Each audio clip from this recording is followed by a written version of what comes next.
नमस्कार दोस्तों, आप सभी का स्वागत है। भारतीय संविधान का जो कोर्स चल रहा है, लेक्चर नंबर 3 हम पढ़ने वाले हैं। इससे पहले जो 2 लेक्चर पढ़ाए गए हैं वो ज़रूर पढ़ लीजिएगा, उसके बाद ही आगे बढ़िएगा। ठीक है। मेरा नाम है रवि यादव, मैं आप सभी का स्वागत करता हूं इस श्री एजुकेशन के एप्लीकेशन प्लेटफॉर्म पर। तो चलिए शुरुआत करते हैं। देखिए, आज के इस लेक्चर में 1858 से हम शुरुआत करेंगे। 1858 का भारत शासन अधिनियम। अभी हम पढ़ क्या रहे हैं आपको मालूम है?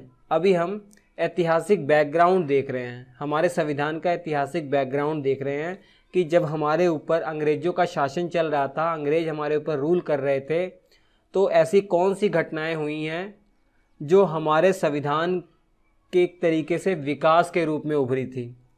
अर्थात कुछ बातें, कुछ क्या बहुत कुछ बातें इन्हीं चीज़ों से हमारे संविधान में ली गई हैं, तो इसलिए ये पढ़ना ज़रूरी है। और दूसरे नंबर पर ये परीक्षा में पूछा जाता है, पहले हमने बता दिया।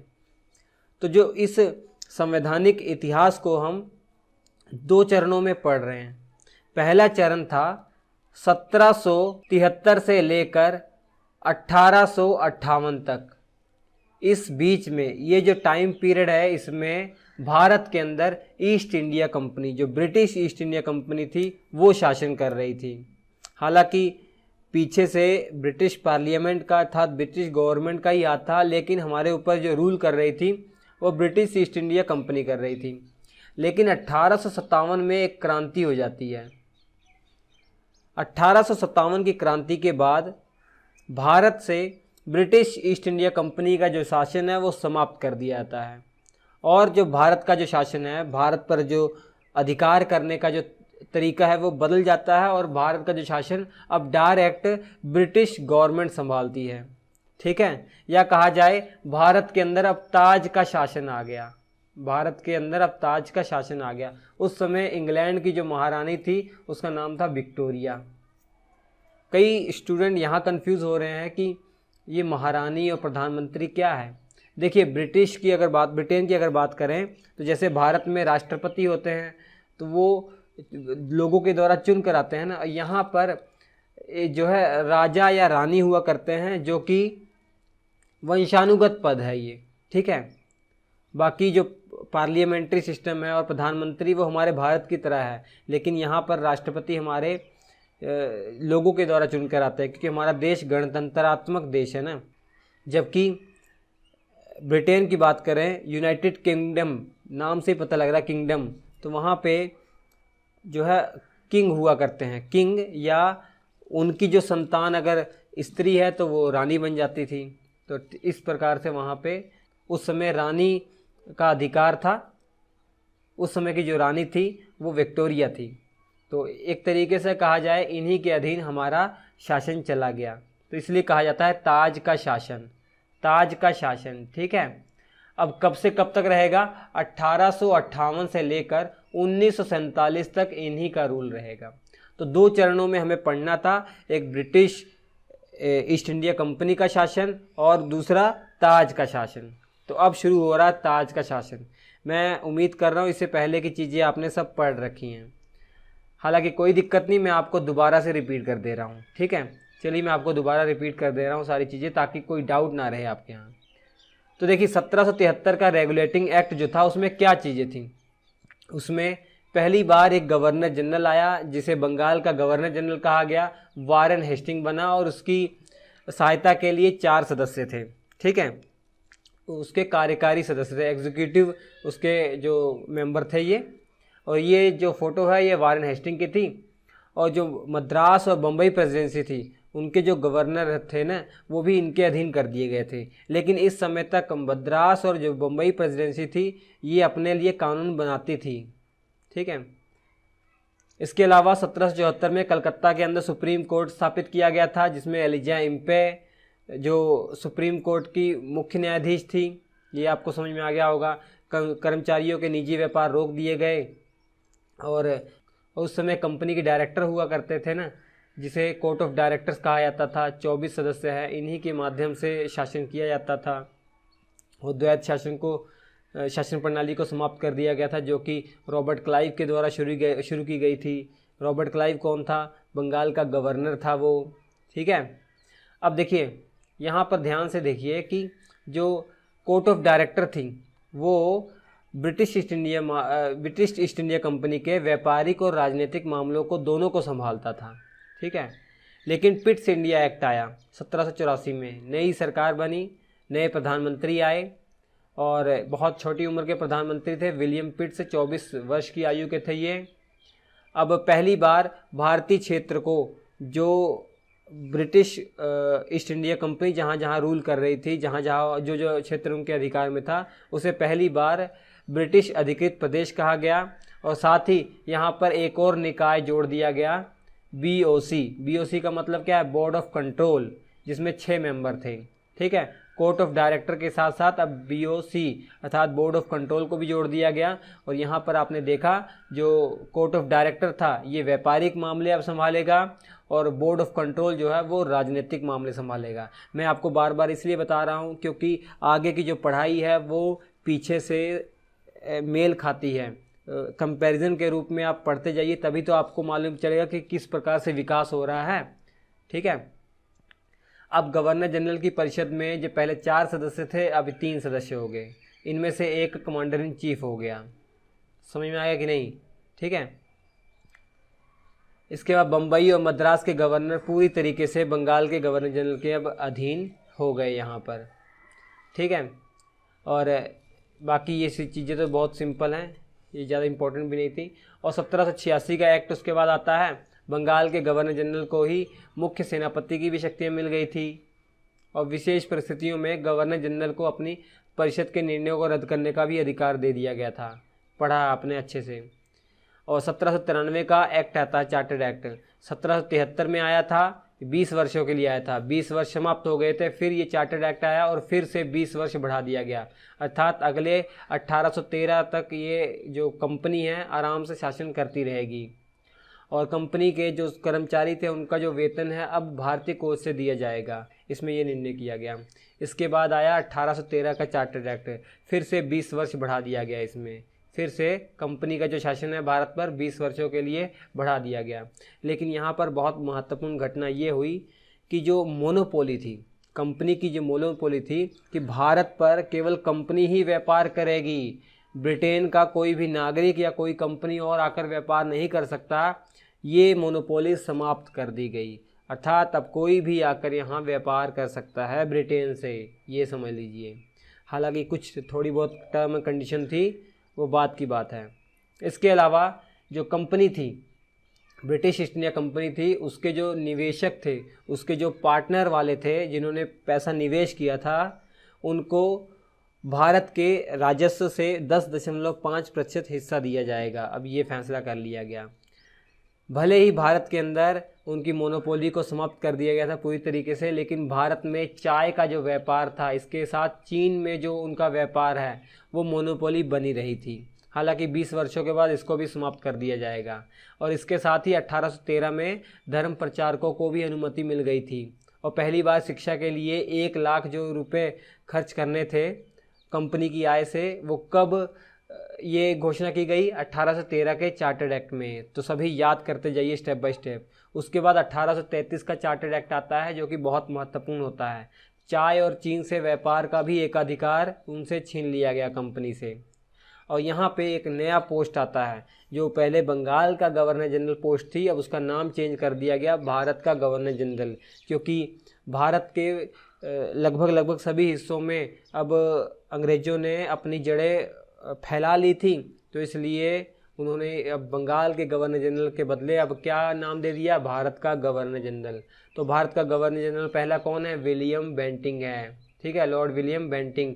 और यही बंगाल का आखिरी गवर्नर जनरल भी है। ठीक है, नोट कर लीजिएगा। अब गवर्नर जनरल की परिषद में 3 सदस्य थे, आपको बताया था। एक चौथा सदस्य जोड़ दिया गया कानून विशेषज्ञ के रूप में। और चौथा सदस्य कौन था जो कानून विशेषज्ञ के रूप में जोड़ा गया? मैकाले था। नोट कर लीजिएगा, मैकाले।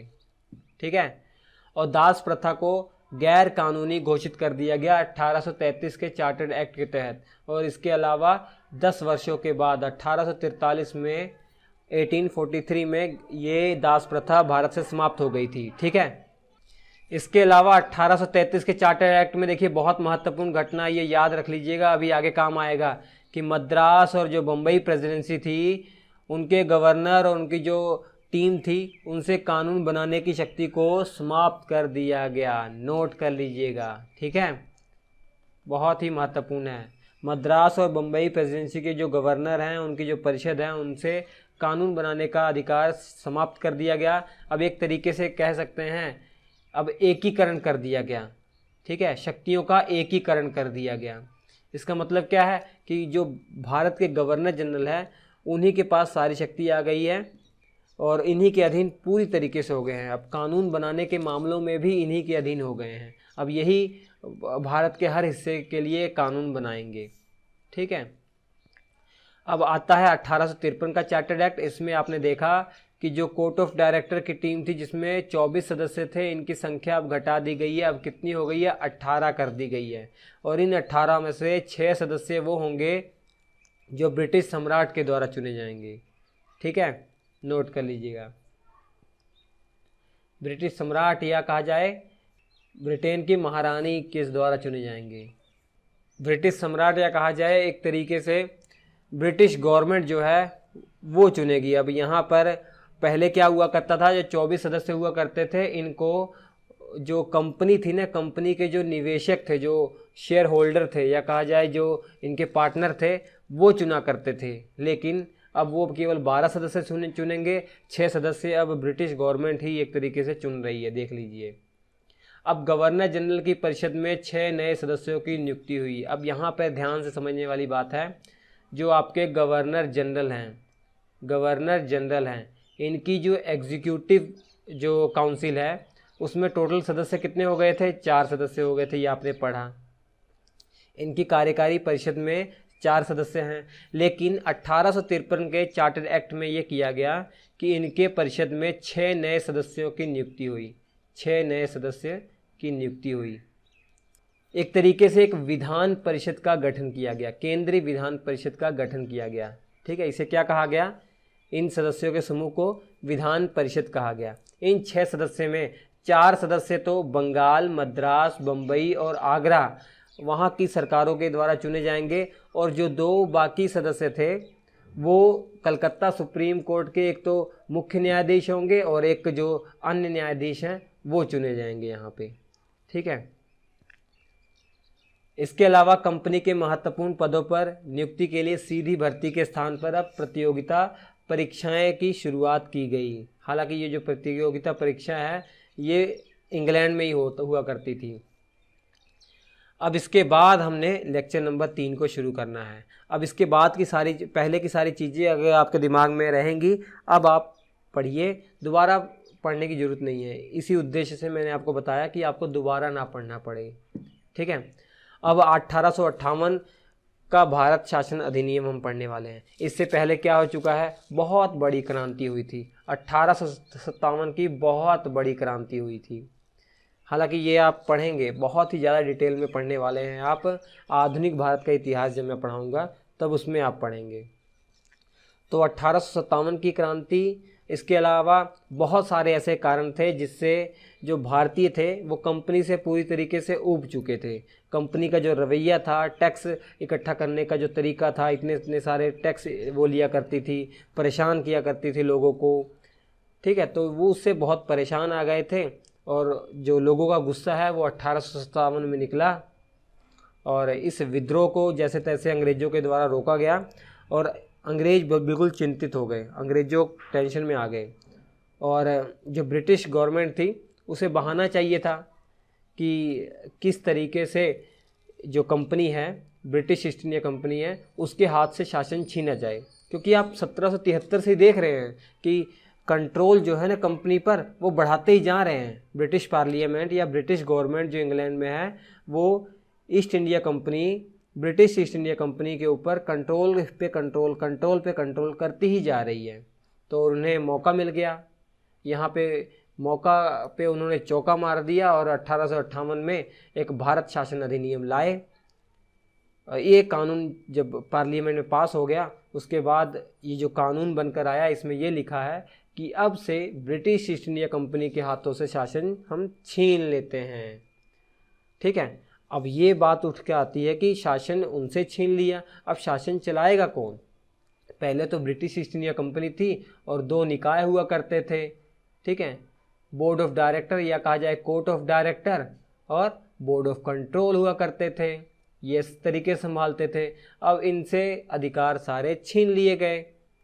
अब एक नई पोस्ट आई, भारत राज्य सचिव, नोट कर लीजिएगा, secretary of state for India.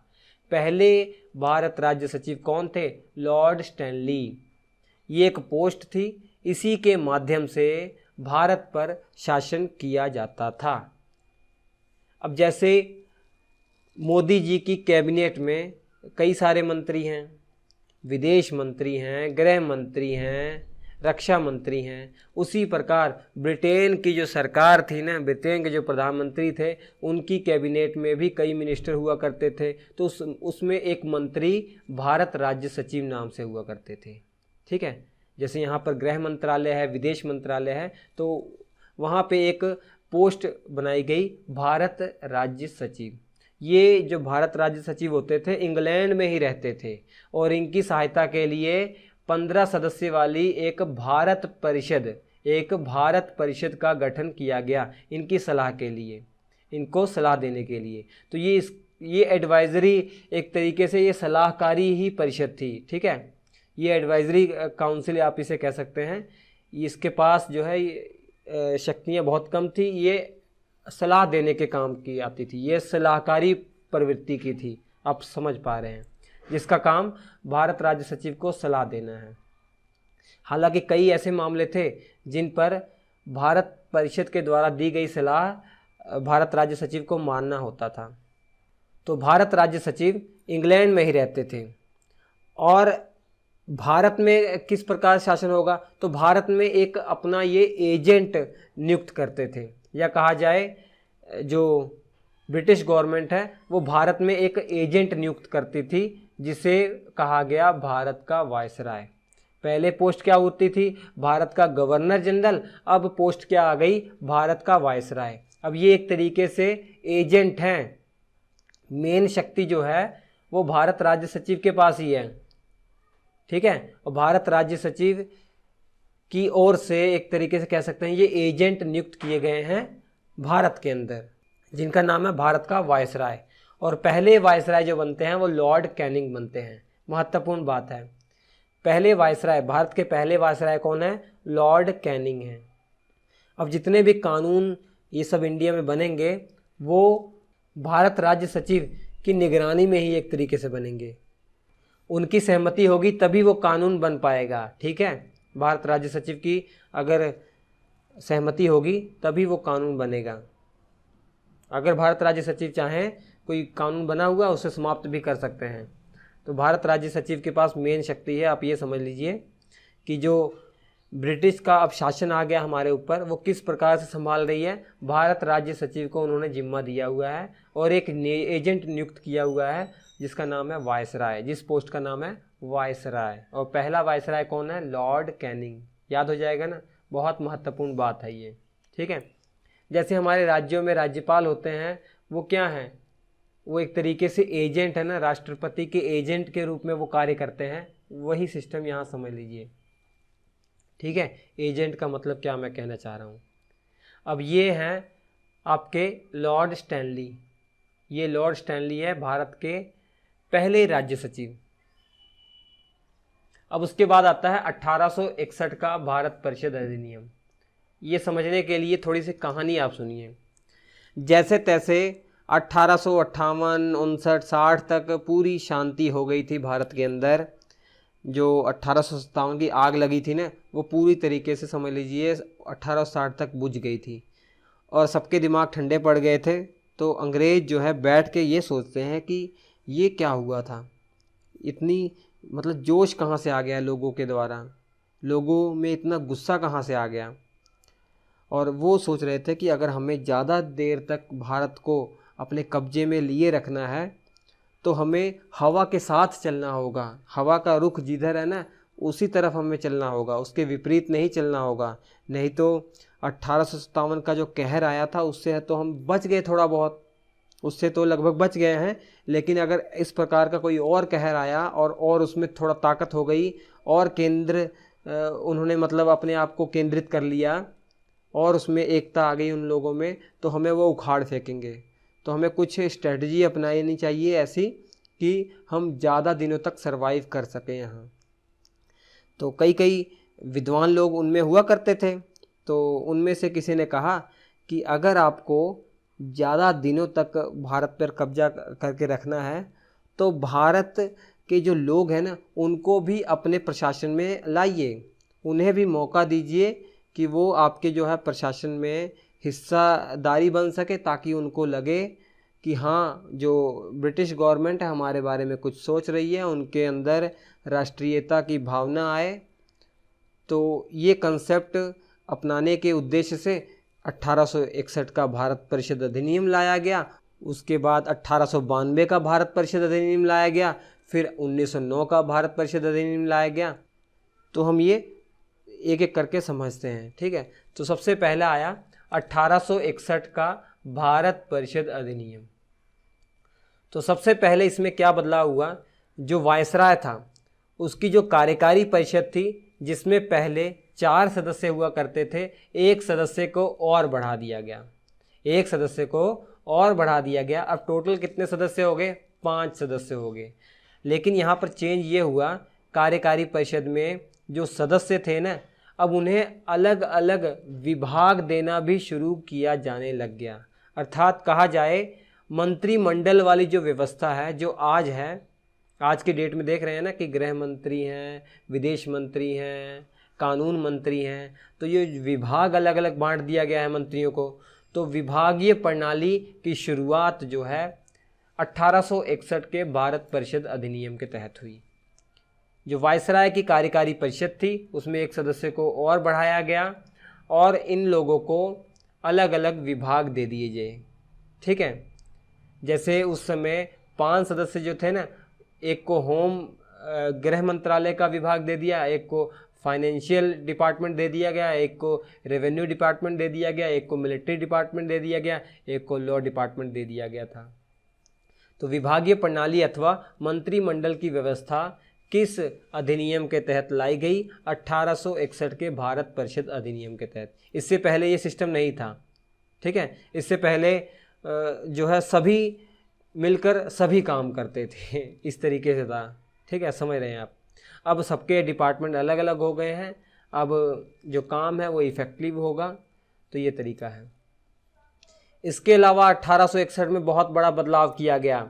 हमने आपको क्या बताया था, जो आपके वायसराय हैं, पहले तो गवर्नर जनरल थे ना, जो गवर्नर जनरल हैं उनके एक एग्जीक्यूटिव काउंसिल जो थी, जो कार्यकारी परिषद थी, जिसमें पहले 4 सदस्य थे, अब तो हालांकि अब 5 सदस्य हो गए ना, 4 सदस्य थे और उसमें 6 सदस्य और जोड़े गए थे।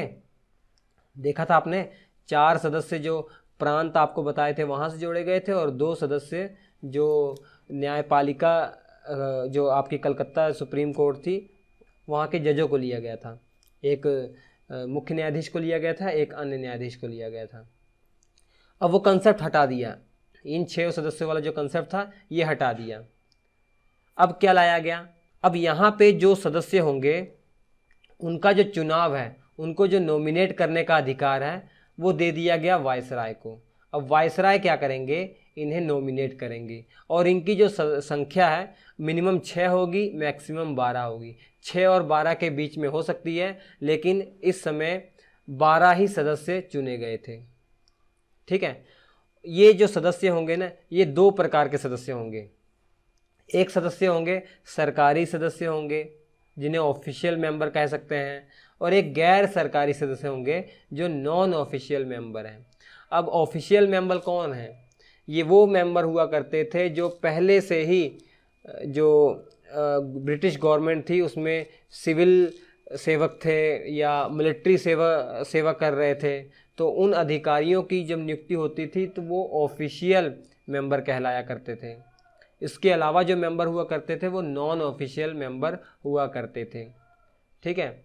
और 1861 में पहली बार इन नॉन ऑफिशियल मेंबर्स में 3 भारतीयों को चुना गया।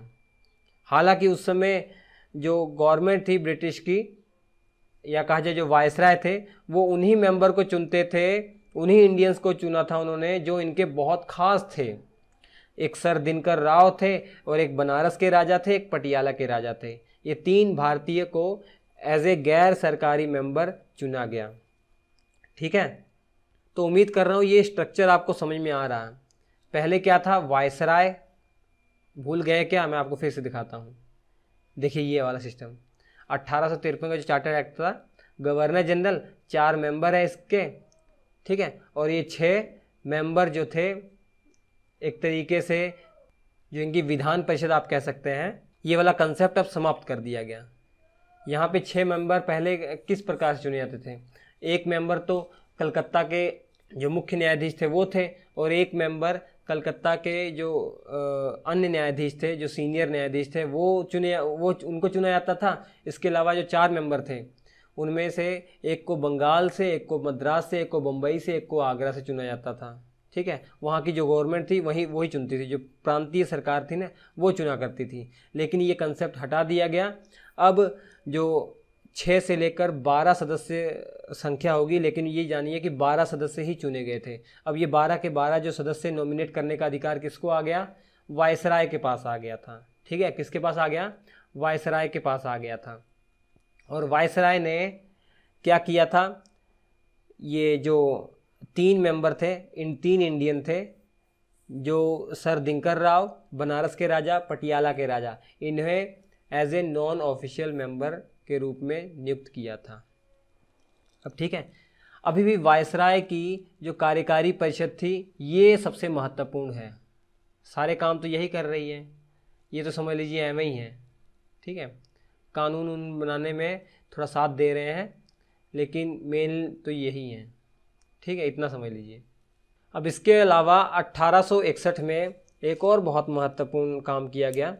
जो वायसराय थे ना, उन्हें अध्यादेश जारी करने की शक्ति दी गई कि इमरजेंसी के दौरान, मतलब कोई आपातकाल आ जाए तो वो अपना एक अस्थायी कानून पास कर सकें, जो आज भी होता है। आप जानते हैं अध्यादेश जो है, ऑर्डिनेंस, वो केंद्र में राष्ट्रपति के द्वारा पास किया जा सकता है। जब पार्लियामेंट नहीं चलती है और किसी कानून की आवश्यकता पड़ जाए, कोई इमरजेंसी कानून की आवश्यकता पड़ जाए, तो वो कानून कौन बना देता है, राष्ट्रपति बना देते हैं, जिसे अध्यादेश कहा जाता है। उसकी अवधि कितनी होती है आप जानते हैं, मैक्सिमम 6 महीने होती है उसकी अवधि। ठीक है, 6 महीने। वही हाल यहाँ भी था, 6 महीने उसकी अवधि हो सकती थी।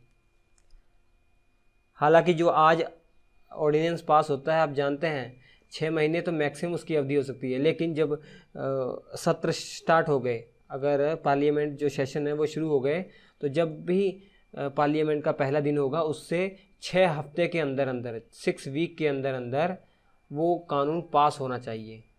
ठीक है, उस कानून को मंजूरी मिल जानी चाहिए दोनों सदनों से, नहीं तो वो समाप्त हो जाएगा। ये तो आगे चलकर आप पढ़ेंगे ये सब। और देखिए, इस अधिनियम के तहत मद्रास और बम्बई प्रेसिडेंसी को विधायी शक्तियां फिर से दे दी गई।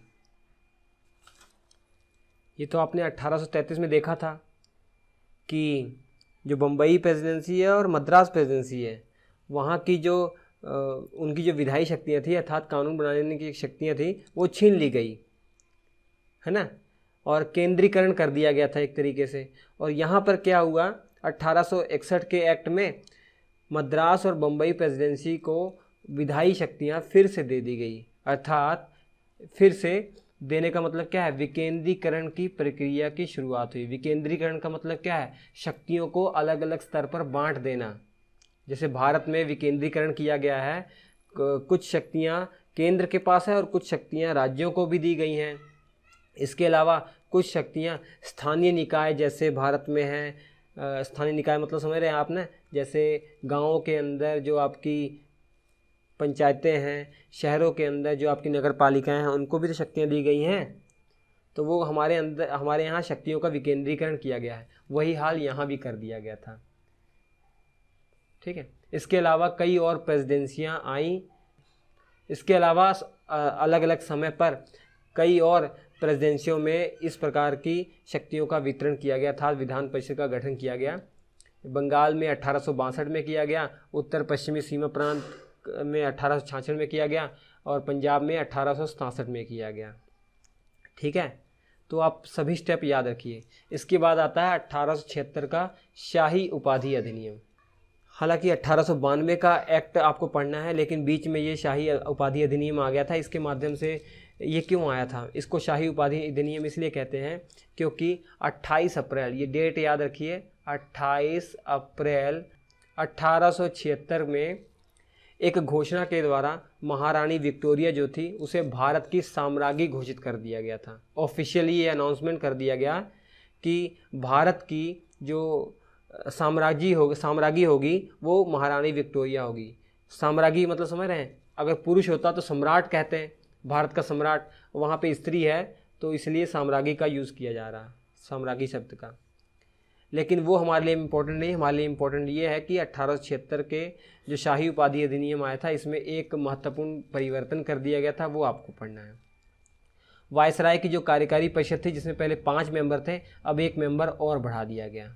ठीक है, पब्लिक वर्क डिपार्टमेंट के रूप में ये आज भी एग्जिस्ट करता है। PWD डिपार्टमेंट जो है उस रूप में एक और कार्यकारी परिषद में एक सदस्य बढ़ा दिया गया, और बाकी ये जो विधान परिषद वाला सिस्टम है ये उतना ही है, वैसे ही है।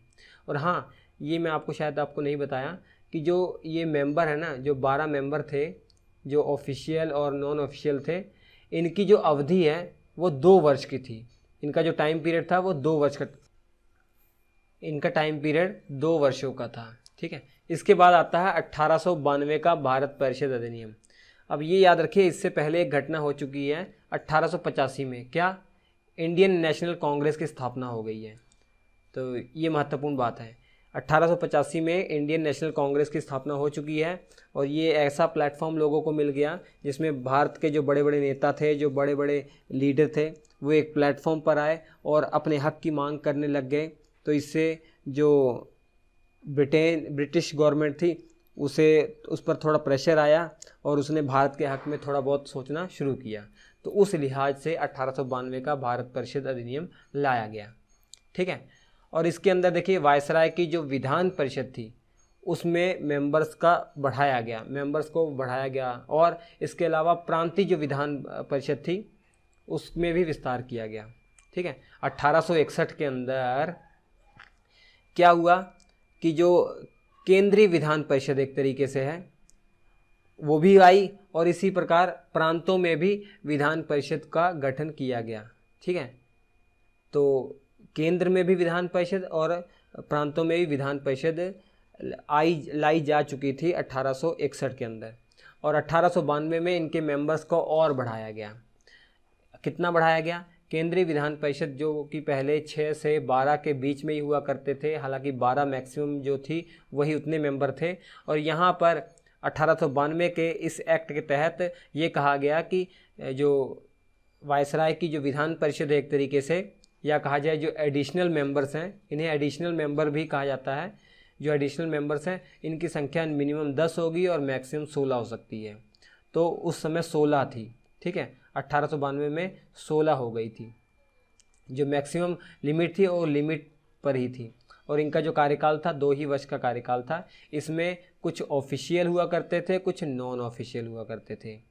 जो नॉन ऑफिशियल में इंडियंस का चुनाव यहाँ पर होता था, और चुनाव क्या मतलब वायसराय चुनते थे। ठीक है, और ये बढ़ा दिए गए, पहले संख्या 3 थी ना, अब ये 4 और एक टाइम ऐसा था 5 भी कर दी गई थी, तो 4-5 तक इंडियंस जो है यहाँ पर जोड़ दिए गए थे। लेकिन याद रखिए अभी तक इंडियंस की जो एंट्री है वो कार्यकारी परिषद में नहीं हो पाई है। अभी तक इंडियंस की जो एंट्री है वो कहाँ पे हुई है, जो एक तरीके से एडिशनल मेंबर्स ऐड किए गए थे वायसराय के द्वारा, उसके अंदर जो नॉन ऑफिशियल डिपार्टमेंट था, नॉन ऑफिशियल जो मेंबर थे, वहाँ पे इनकी एंट्री हुई है। ये बहुत महत्वपूर्ण बात है। इसके अलावा 1892 का जो भारत परिषद अधिनियम है, इसमें ये किया गया कि जो विधान परिषद हैं, जो आपकी ये केंद्रीय विधान परिषद है, इसके कार्यों में और बढ़ोतरी कर दी गई। अब ये बजट पर भी बहस कर सकते थे। पहले 1861 में बजट पर बहस करने का अधिकार नहीं था। ठीक है, जैसे आज होता है, बजट पर बहस होती है, उसमें क्रॉस क्वेश्चन किए जाते हैं आज लोकसभा के अंदर। उस प्रकार का यहाँ पर कोई अधिकार नहीं था, लेकिन 1892 में बजट पर बहस करने का अधिकार मिल गया। ठीक है, लेकिन क्रॉस क्वेश्चन नहीं कर सकते थे। जैसे ये वाले जो मेंबर हैं, ये इनसे बजट पर क्वेश्चन तो पूछ सकते थे, लेकिन जो क्वेश्चन पूछना हुआ करता था लगभग 6 दिन पहले इनको सूचना देनी पड़ती थी कि हाँ आपसे ये क्वेश्चन पूछा जाएगा, तो उनका जवाब ये देते थे। ठीक है, लेकिन क्रॉस क्वेश्चन नहीं करते थे। ऐसे एक बार क्वेश्चन पूछ लिया, इन्होंने जवाब दे दिया है, बस क्रॉस क्वेश्चन नहीं करेंगे कि हाँ इतना नहीं, कि उतना क्यों, शिक्षा पर इतना क्यों खर्च किया, ऐसा कुछ क्रॉस क्वेश्चन करने का अधिकार नहीं था। समझ पा रहे हैं आप उस समय कितनी लिमिटेशन रही होंगी। ठीक है, जो आपके काम की बातें हैं वो आप याद रखते रहिए। ठीक है, नोट कर लीजिएगा। इसके बाद आता है 1909 का भारत परिषद अधिनियम, जिसे मार्ले मिंटो सुधार भी कहा जाता है। बहुत महत्वपूर्ण बात है।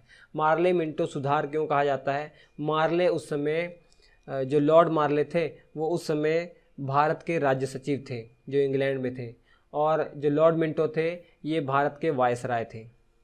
इसी कारण से इसे मार्ले मिंटो सुधार भी कहा जाता है, मार्ले मिंटो रिफॉर्म भी इसे कहा जाता है।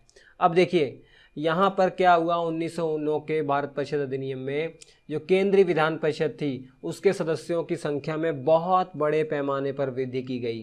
पहले क्या हुआ करता था, 10 से 16 के बीच में होगी, लेकिन अब कह दिया गया 16 से 60 के बीच में हो सकती है। मिनिमम तो 16 हो सकती है, मैक्सिमम 60 हो सकती है। तो लिमिट 60 थी, तो इस समय मेंबर 60 हो गए थे। ठीक है, ऑफिशियल और नॉन ऑफिशियल में मेंबर कितने हो गए थे?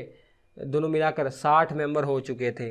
और पहली बार भारत में जो वायसराय की जो कार्यकारी परिषद है उसमें इंडियंस की एंट्री हुई। तो पहले भारतीय को जोड़ा गया। वो कौन पहले भारतीय थे? सत्येंद्र प्रसाद सिन्हा। नोट कर लीजिएगा, बहुत महत्वपूर्ण बात है। वायसराय की कार्यकारी जो परिषद थी उसमें वो पहले भारतीय कौन थे जिन्हें जोड़ा गया? उनका नाम था सत्येंद्र प्रसाद सिन्हा। किस एक्ट के तहत ये प्रावधान किया गया? 1909 का भारत परिषद अधिनियम के तहत ये किया गया। ठीक है, एज ए लॉ डिपार्टमेंट में इनको किया गया है, कानून मंत्री के रूप में एक तरीके से कह सकते हैं, इन्हें जोड़ा गया। ठीक है, नोट कर लीजिएगा, बहुत महत्वपूर्ण बात है ये। अब एक नोट लिख लीजिएगा, बहुत महत्वपूर्ण नोट है कि इस एक्ट के तहत पहली बार मुस्लिम समुदाय के लिए एक अलग प्रतिनिधित्व का उपबंध किया गया। मतलब इसके अंतर्गत हुआ ये कि जो मुस्लिम समुदाय के लोग हैं ना, उनका जो चुनाव है वो मुस्लिम मतदाता ही करेंगे। एक तरीके से हम कह सकते हैं कि मुस्लिमों के लिए एक अलग चुनाव क्षेत्र दे दिया गया। मतलब मैं आपको बताता हूँ, जैसे ये नॉन ऑफिशियल है ना, नॉन ऑफिशियल में इंडियंस को चुनना था, तो इन इंडियंस में से कुछ सीटें मुस्लिमों के लिए ही रिज़र्व रख दी गई कि हाँ इनमें इतने मुस्लिम होंगे। और कौन मुस्लिम होंगे? उनका तो चुनाव होगा। मान लीजिए इस क्षेत्र से इन सदस्यों का चुनाव हो रहा है, तो इस क्षेत्र से ये 2 मेंबर खड़े हो गए हैं और ये मुस्लिम हैं। ठीक है, ये मुस्लिम हैं। अब इनका जो चुनाव होगा, इनको जो वोट देंगे ना, वो उस क्षेत्र के मुस्लिम लोग ही वोट देंगे। जो जीतेगा वो यहाँ चला जाएगा। ठीक है, तो हम कह सकते हैं कि पहली बार मुस्लिम समुदाय के लिए जो अलग प्रतिनिधित्व का जो उपबंध है वो 1909 में किया गया। बस ये समझ लीजिए, सिंपल सी बात है। नॉन ऑफिशियल मेंबर में इंडियन भी होंगे और उन इंडियंस में से कुछ सीटें जो है मुस्लिम के लिए अलग से व्यवस्थित कर दी गई। अब ये आप ये जानिए, दिमाग में ये रखिए कि फूट डालो राज करो की नीति वो अपना रहे हैं। ठीक है, इसी के साथ ये भी नोट याद रख लीजिए कि लॉर्ड मिंटो को सांप्रदायिक निर्वाचन के जनक के रूप में जाना जाता है। ये प्रश्न पूछा गया है परीक्षा में, नोट कर लीजिएगा। ठीक है, तो ये आपका 1909 का भारत परिषद अधिनियम। इसके बाद चर्चा हम करने वाले हैं 1919 का जो एक्ट है, जिसे मांटेग चेम्सफोर्ड सुधार भी कहा जाता है। वो बहुत महत्वपूर्ण आपके लिए होने वाला है क्योंकि उसमें बहुत सारे परिवर्तन आएंगे। ठीक है, याद रखिए। चलिए हम आपसे मिलते हैं अगले एपिसोड में, तब तक नमस्कार।